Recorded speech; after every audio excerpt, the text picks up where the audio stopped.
this coffee. So good. You like the cinnamon in it? It's so good. Come on. I make a good coffee. I'm very impressed. And these cups, right?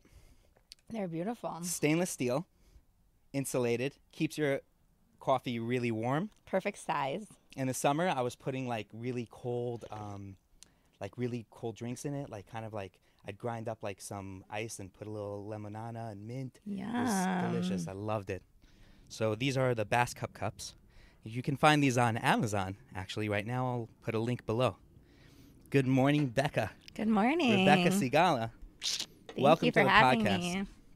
You know, it's been like a good 2-3 weeks since we did one of these, and I'm just so happy to be back.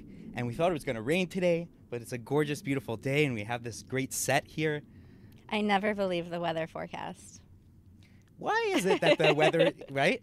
Why is it that the weather forecast in Israel is like sort of like, it's like nothing, you don't really count on it. I really don't. I don't know. These days always come when it's supposed to be rainy or supposed to be cold, and I love it. I'm so grateful for this view and the weather today. It's beautiful. I think what happens is like in the summertime, it's like today is hot. Tomorrow's going to be hotter. It might be really hot at the end of the week, and that's Right. it. And then in the winter, they're like, it rains sometimes. So today it might rain, and tomorrow. I know. You just kind of got to go with the flow here. Yeah. Yeah. So thanks so much for joining us here on the podcast. Let's start from the beginning, Becca. You came to Israel at what age?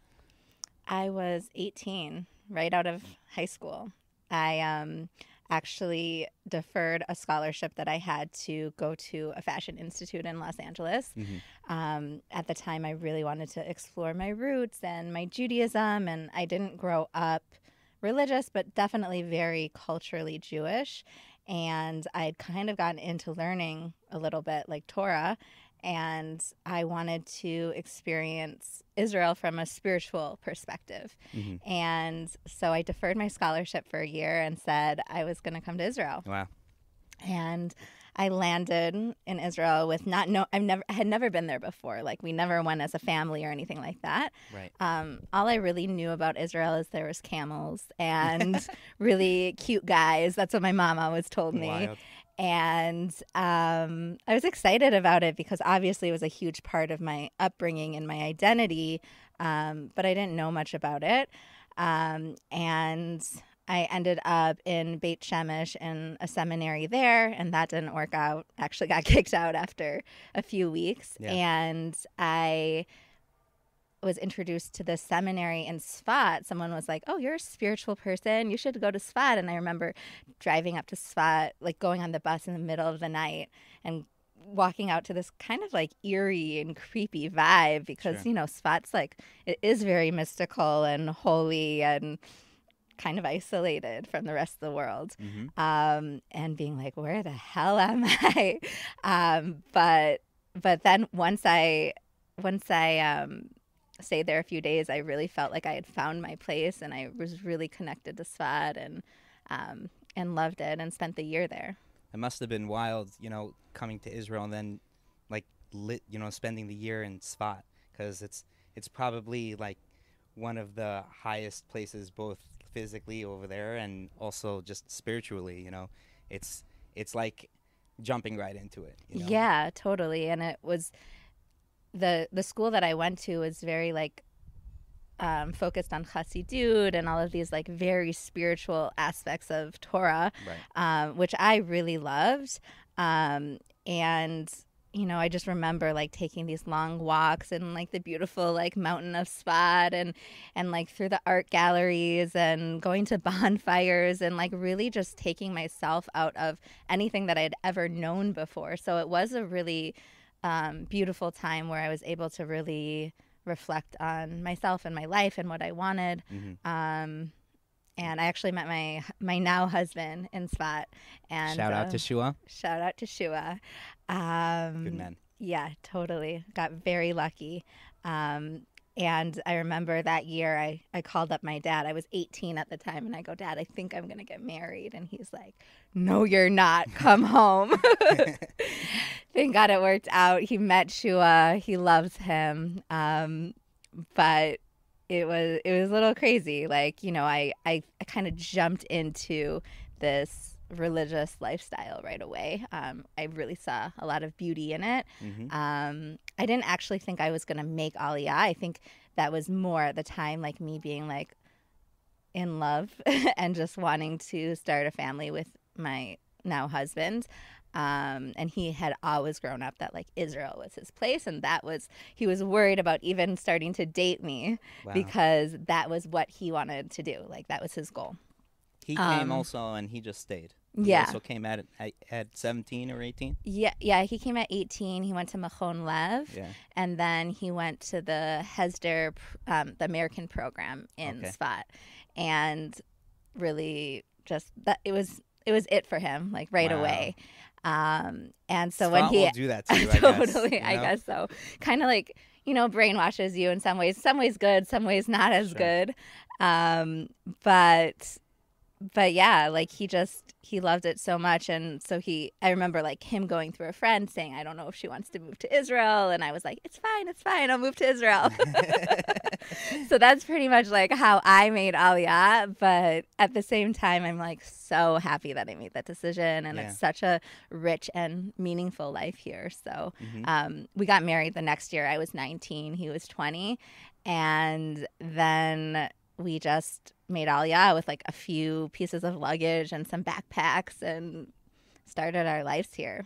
And you guys have had businesses together, and you guys are both photographers. Yeah. Is that when you got into photography, like kind of in spot? So if you like look back on Shua's like childhood pictures, you'll see him with a camera all the time. Uh-huh. Like that was his story. He's always loved He's taking still pictures. using that same camera. I see him with that, right? Well, maybe not that exact shooting with camera, film but and, definitely shooting yeah. film. And yeah, we're old souls in that way. Yeah.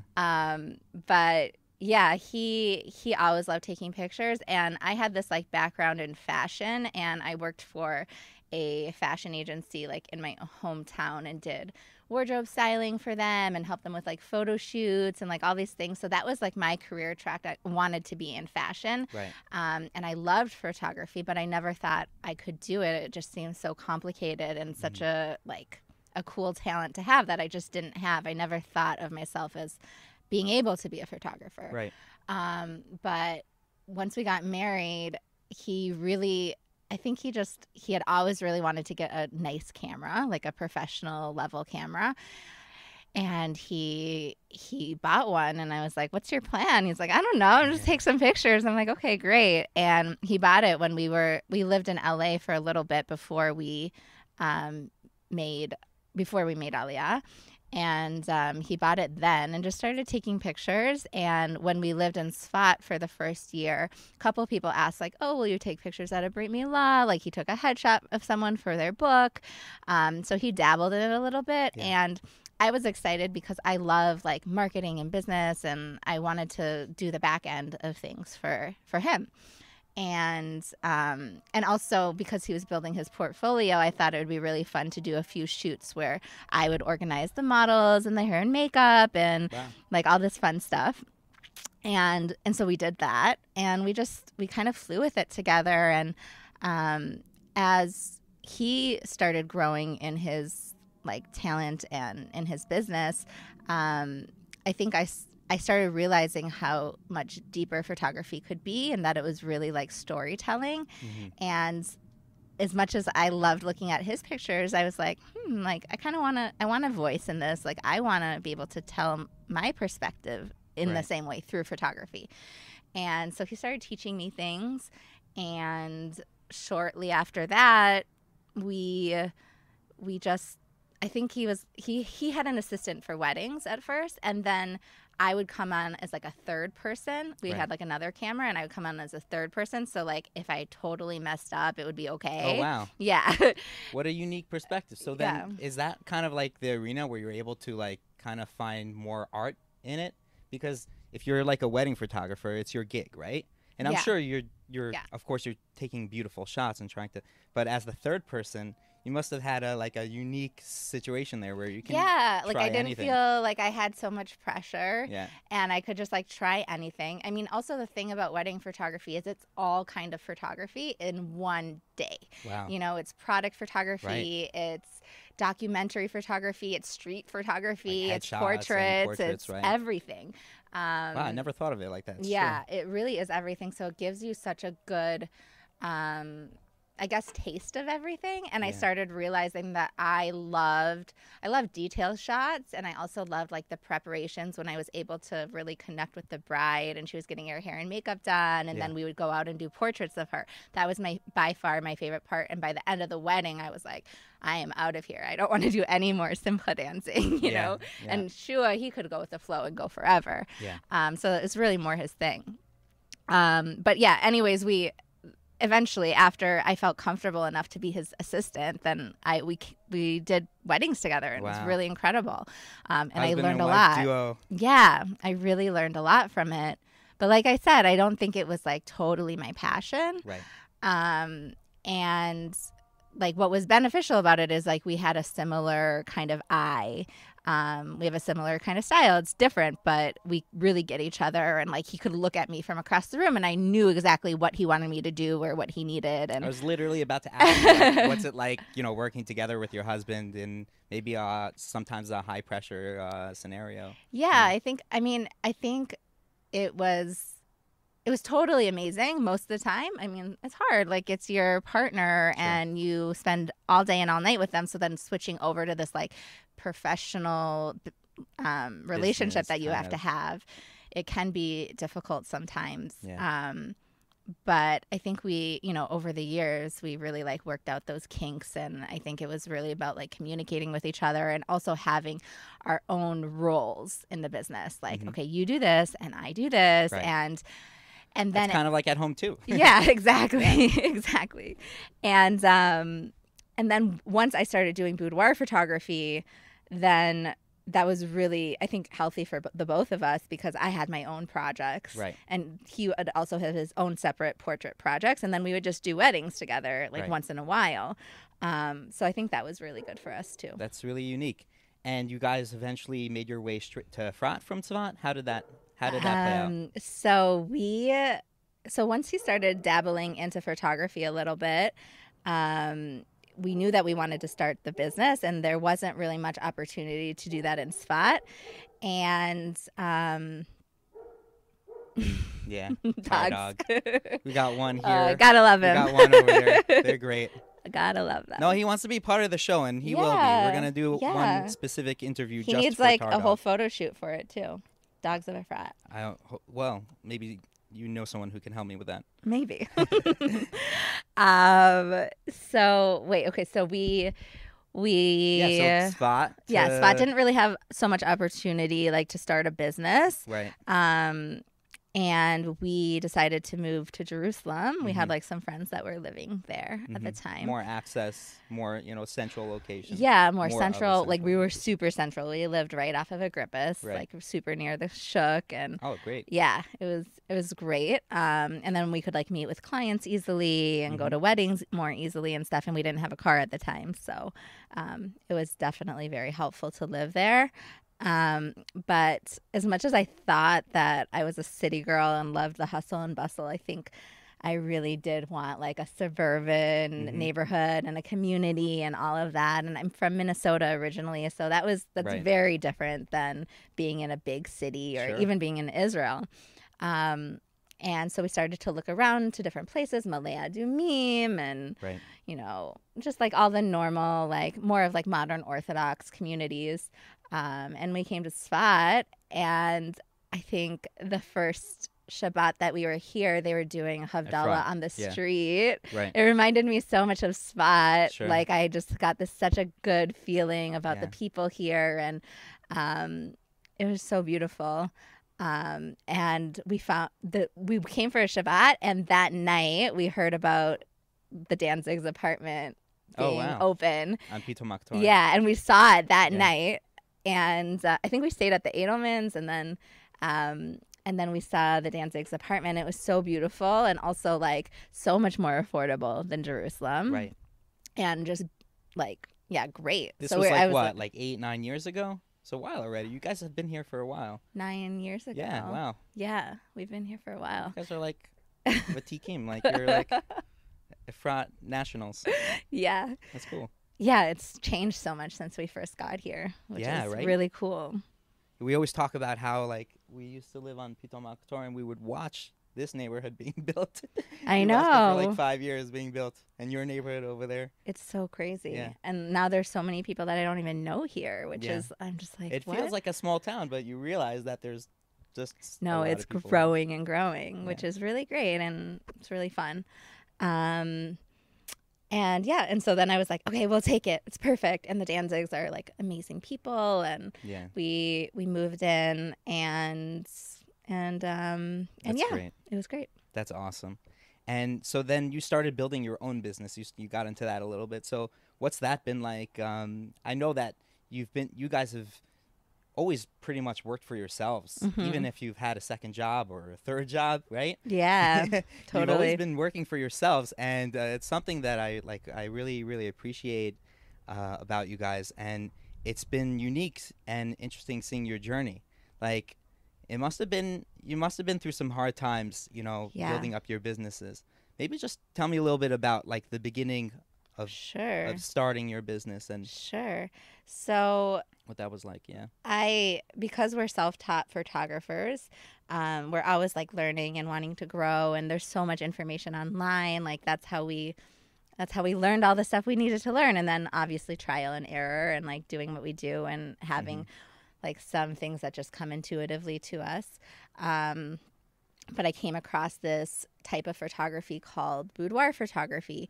And I just thought it was so cool because, like I said, I used to work at this fashion agency. So it was combining all these things I loved, like makeup and hair and wardrobe and setting up shoots and like that girly kind of time with photography. Hmm. Um, and I I was like, okay, I got to try this out. And I took a couple people from the neighborhood and Right. did a test shoot. And I wasn't sure what I was going to do with it. Like, it was just kind of like, okay, I'm going to do this. I'm going to go forward with it. But I don't know what the next step is going to be after. Right. And after I did the shoot, which Shua actually helped me out with and helped me with like all the technical stuff, we I was like, okay, what do I do next? And I was like, okay, maybe I'll make a Facebook page. Like, what is it going Hmm. to hurt? And women started inquiring right away, and I realized this was something that women really wanted.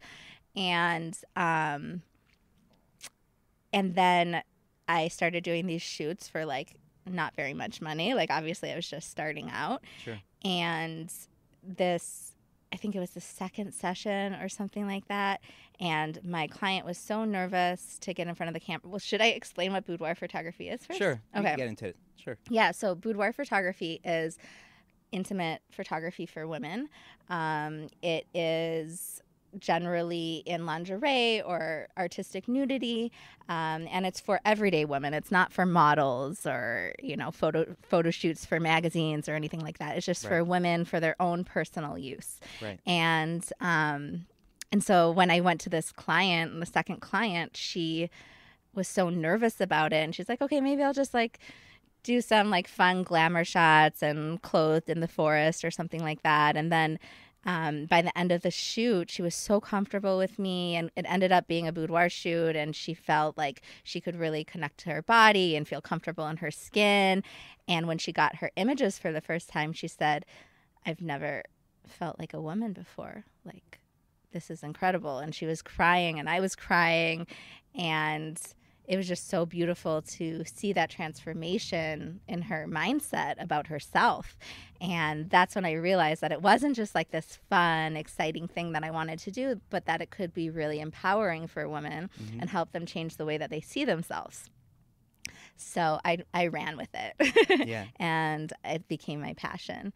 Um, And you've been but like a real mental health advocate, about female body positivity, and I've seen like a lot of good come out of that. And yeah, it's so interesting to see, like, you started off with this artistic kind of idea, and then it's grown into this beautiful thing where you're really, really helping people. Yeah, it's really like I'm so honored to be a part of it. Like every day I think, wow, this my job is so cool. Like I love that I feel like so much creative fulfillment from it, but also this like sense of really helping people and being able to hold emotional space for people Sure. and help them change the way that they think about themselves because, you know, we have a lot of pressures in society today as women to like be everything and be perfect and there's obviously like this beauty standard of like what's beautiful and what's not. And I've really learned through my own journey that every body and every woman is so unique and beautiful in their own way. And that's such a gift that my clients have given me. Like now that I've photographed like thousands of women, I've seen so many different bodies and stories, and I just see so much beauty in everyone, which I don't think came naturally to me because that's not how I was raised. That's not how society shapes us or informs us Right. about bodies and about beauty. Um, so And I feel like it's a you've been huge like gift. flown out to conferences. Been speaker at events, and Yeah. you also have your own programs and events that you run now. Yeah. I mean, a few times I've gone to Jewish conferences in Europe, like in Finland and in Latvia, like Wow. places that I never thought Who that I would have would have known? gone Yeah. before, to talk about sexuality within the Jewish framework and also just my work with boudoir and body image and what women can do to feel more positive about their bodies. Sorry to interrupt you. I want to hit on something. You live in Gush Etzion, Yeah. and you're doing this thing that seems to be kind of like more of a secular type thing. But you know, you were telling me before we got on the podcast about a certain couple. I don't know if I should get into it, but a certain couple. Basically, it seems like they're doing this obviously just for themselves. This isn't like for the world to see. Yeah. And you mentioned something about a couple and their marriage and how it's had a really Enhance positive their marriage. impact. Yeah, Yeah. totally. I mean, so I just what I was telling you We're about on a was that tangent, but I'd yeah, like to hear about it a little bit. yeah. So what I was telling you about was this interview that I did with a rabbi and his wife. And it was her second boudoir session, and he reached out to me for the second one because the first one had such a big impact on their marriage and their intimacy, that he actually took the prints from the shoots and he has it like in a special area Hmm. of his closet, and that like when she becomes in nida that he takes it down because they're not supposed to be like intimate with each other. Yeah. And then once she goes to the mikvah, he puts it back up, and it's been like this whole procession and a Oh whole wow. special part of their marriage. And I thought that was really cool. So I was like, guys, I want to interview you. And we did it anonymously because obviously, Right. like, for modesty purposes, they Sure. didn't want everyone to know about it. But they are like a huge advocate for my work, which was just so nice. But it's not so crazy. Like, you know, I have my clients in Tel Aviv and in areas that are less religious. Hmm. And whenever I say I'm from Gush Etzion or Yeah. I'm from Efrat, they're like, what the heck? And like, what, you have clients that are religious that have done this? I even had clients from Mea Sharim and Haredi parts of Beit Shemesh and all Yeah. of these things. And people are, there's like a shock value that comes with that. But we actually are very, like, Judaism is a very sex positive religion. And if you actually like look into it, then there's really nothing. Um, Yeah. I mean, if it's a modest yeah, thing, right? yeah. If it's just for themselves and it's a private experience, most people don't Yeah. really feel like there's a conflict of their values or their morals. Right. But I mean, in the beginning, I did have backlash, like, Yeah. especially like just being in a religious community. And I got phone calls and like would walk down the street and I would hear people whispering about me and stuff like that. Right. But I think that as time has gone on and I've become such a strong advocate for women and seen how it's like changed so many women's lives, that I'm just so confident in it that I don't really get that backlash anymore. Right. And if people are talking about it, I have no idea. Right. And, you know, like, I think the world is not so black and white anymore. There's so much gray. And I think a lot of religious people realize that too. And that Right. sometimes things that may not seem so traditional or conventional can be really helpful and important in their lives. Right.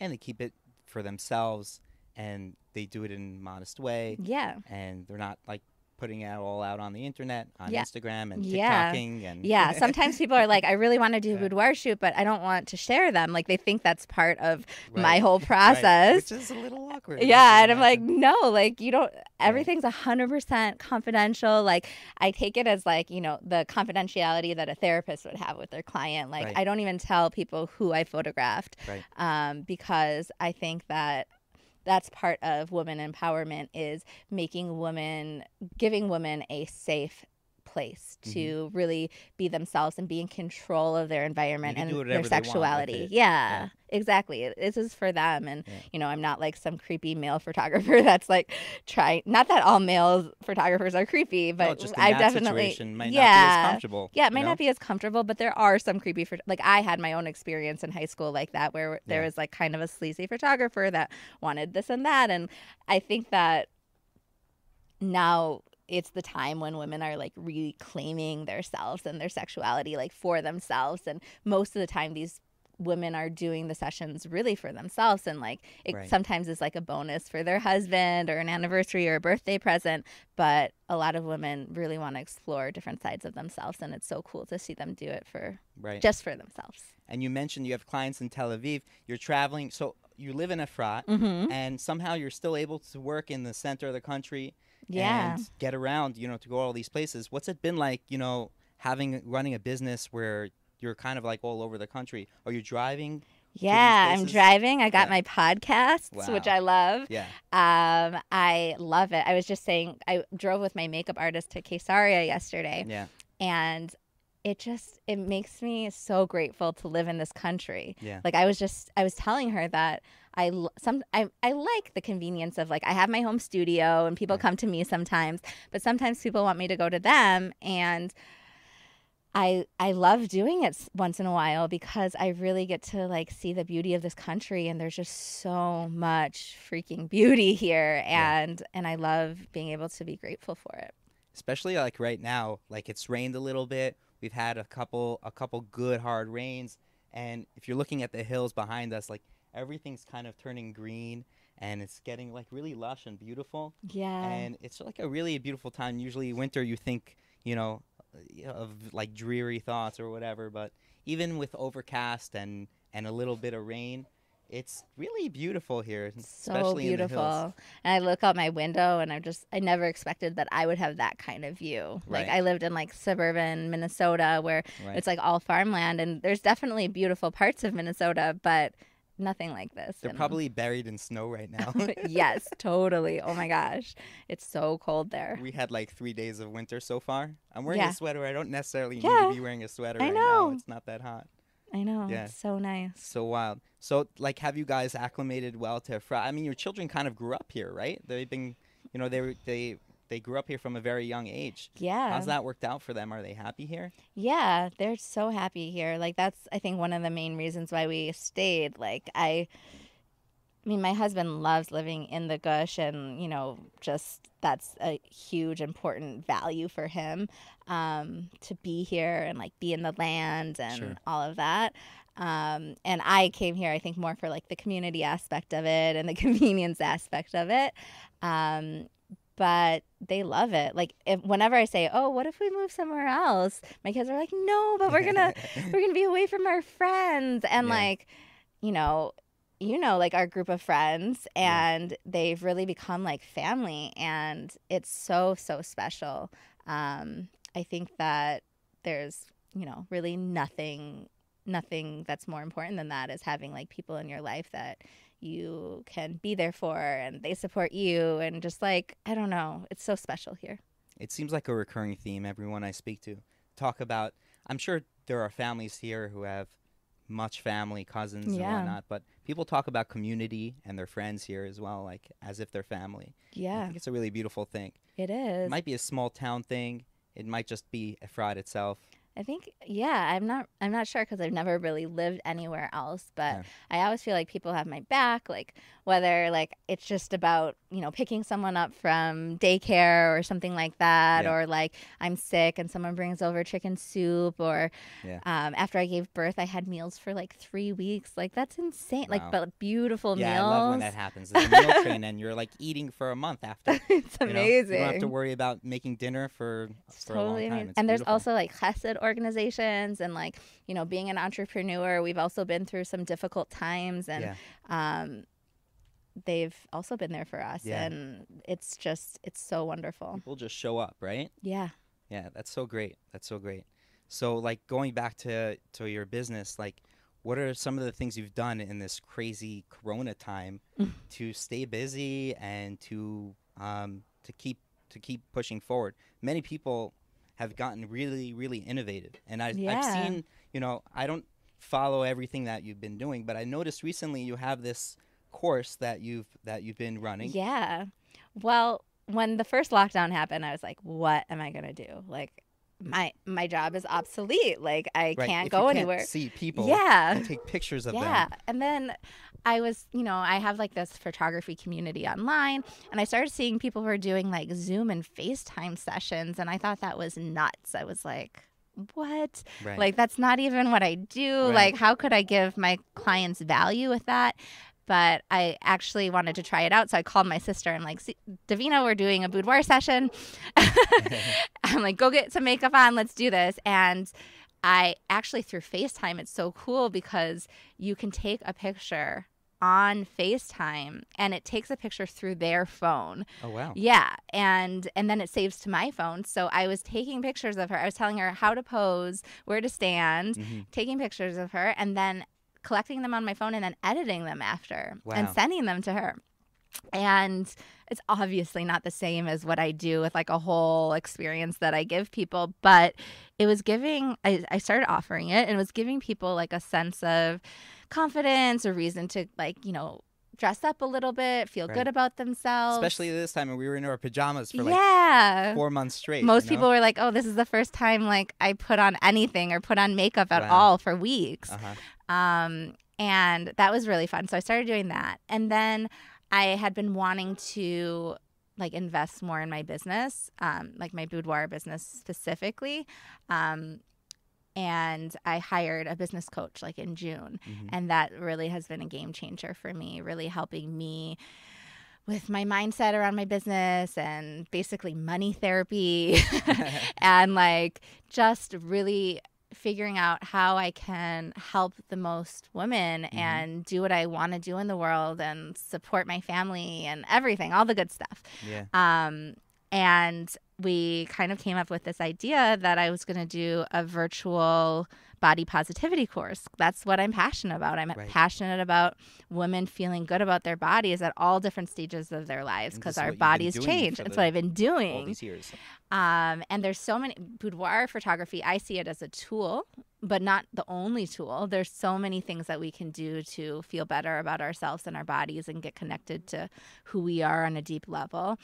And, whether it for me been like therapy, meditation, journaling, self-reflection, exercise, like all these things, I'm like, okay, I need to talk about this. I need to teach people about Right.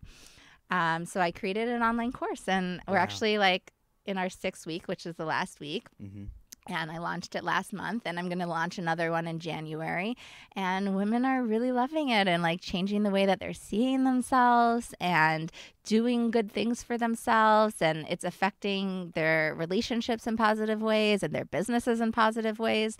And it's just really exciting that I can create something that will impact women all over the world. I don't have to physically be there Right. to help them. Right.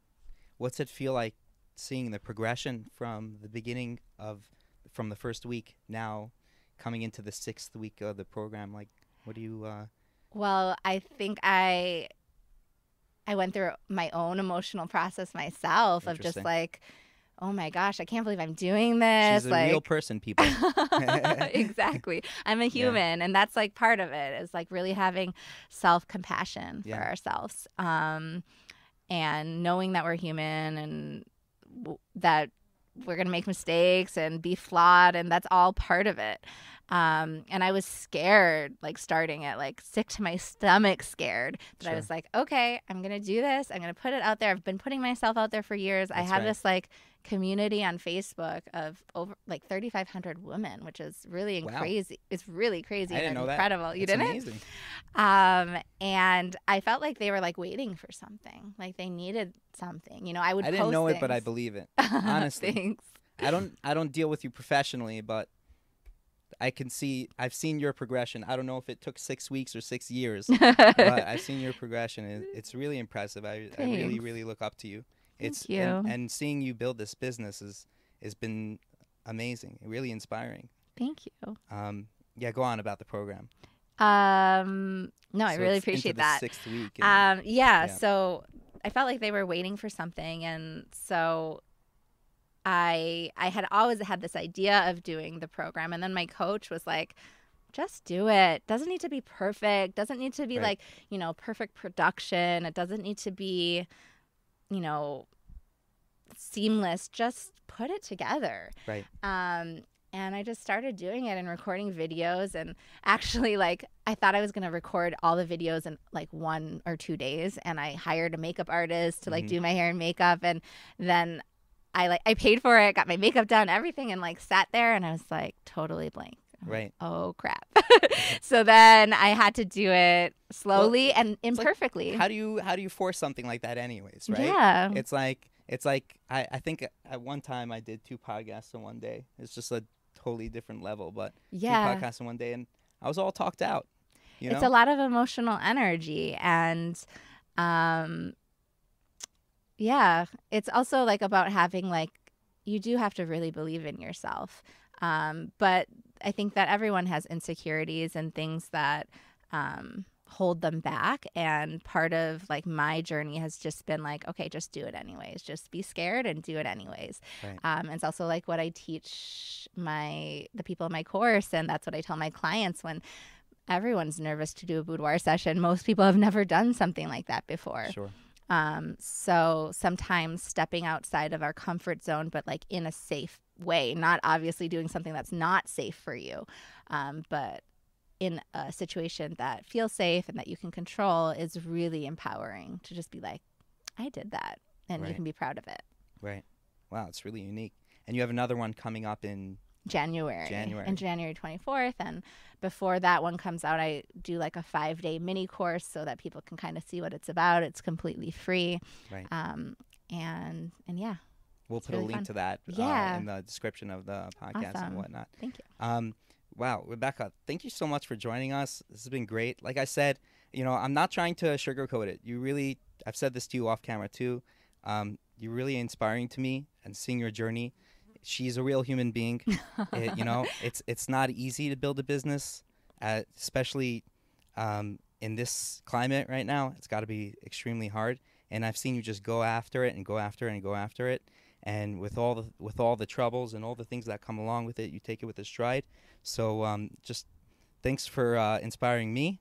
And just continue doing what you do. And thanks so much for joining us on the podcast. I love this. And I love that it's in a fraud. And like I even mentioned people in a fraud. I'm like, it's just such a community. And I hope that people will catch on to this podcast because it's really great. Thanks. Yeah, we were really enjoying doing this. And if you like it, please check us out on YouTube. We're on Spotify and Apple Podcasts and Google Podcasts. And we stream from Simplecast. You can also catch us on our Facebook page. We're all over the internet. Thank you so much for joining us. Have a great day.